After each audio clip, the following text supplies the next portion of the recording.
Hello, everyone. I hope you enjoyed my speech on the negative impacts of social media on teenagers and young people. Without further ado, I'm going to get started.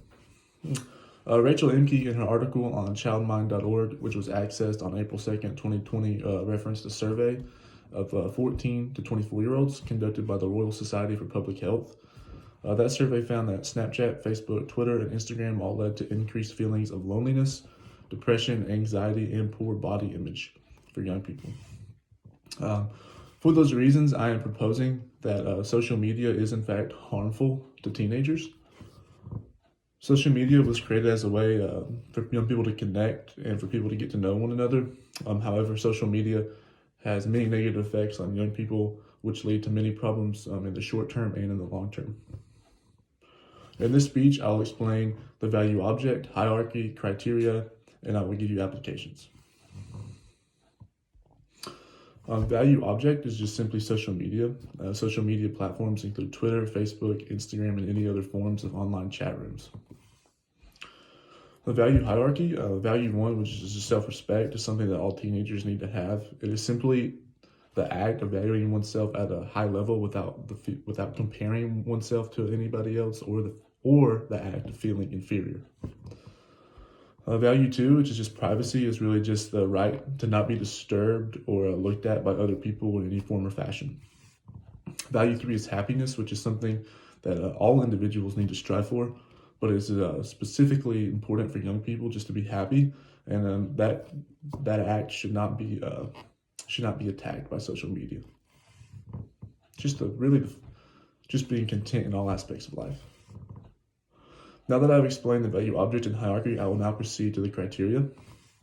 Criteria one is social media should not dictate a teenager's self-respect. Criteria two is social media should not interfere with a teenager's privacy.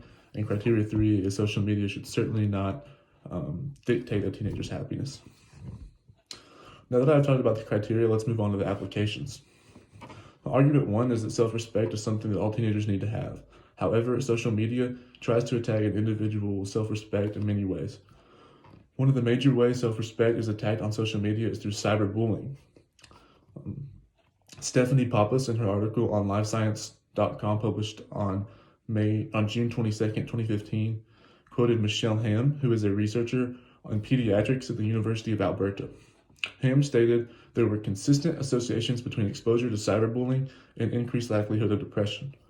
Depression is the opposite of self-respect for oneself, and it is sad that social media is playing such a drastic role in teenagers' inability to value themselves at a high level. Argument two, teenagers need to feel secure. They need to feel safe and out of harm's way.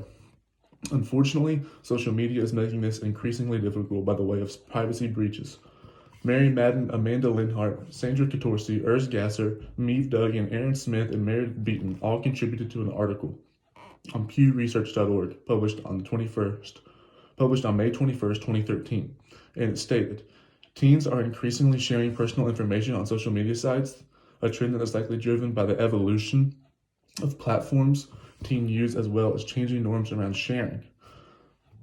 Some alarming statistics include that 91% of teens post a photo of themselves, 71% post their school name, 71% post their city or town in which they live, 53% post their email address, and 20% post their cell phone number. These are alarming statistics because a child's privacy is extremely important. Not to mention, social media sites themselves can leak information without individuals' consent. Overall, privacy is becoming less and less vital via social media outlets, and social media platforms are not valuing individuals' privacy at a high enough level. Argument three is that social media should not dictate a teenager's happiness. At such a young age, individuals should not feel inferior because of social media. And anxiety, depression, and loneliness should not be normal occurrences for teenagers at any level. However, social media has contributed to those feelings in teenagers at an unfortunate high rate.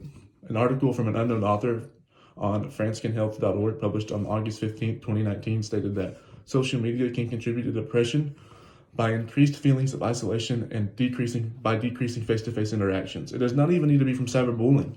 The article would go on to say that teens with higher levels of screen time were less happy, than those who were spent doing non-screen face-to-face activities such as sports and hanging out with friends. Given these truths, I would implore young people to put down their phones and get outside. Evidence supports that you will be happier because of it. We have covered the value object, value hierarchy, criteria, and we have gone over applications. I'm going to restate my proposition, which is that social media is in fact harmful to teenagers. I think it is easy to see that social media causes much more harm than good, and it can lead to depression, anxiety, and in the most drastic cases, unfortunately, even suicide in young people. That's why I would really just implore young people to put down the smartphone, put down the computer, get involved on a face-to-face level, whether it's sports, whether it's hanging out with friends, whatever it may be. Put down your phone, put down your technology. You will be happier and more fulfilled because of it. I firmly believe that. Thank you.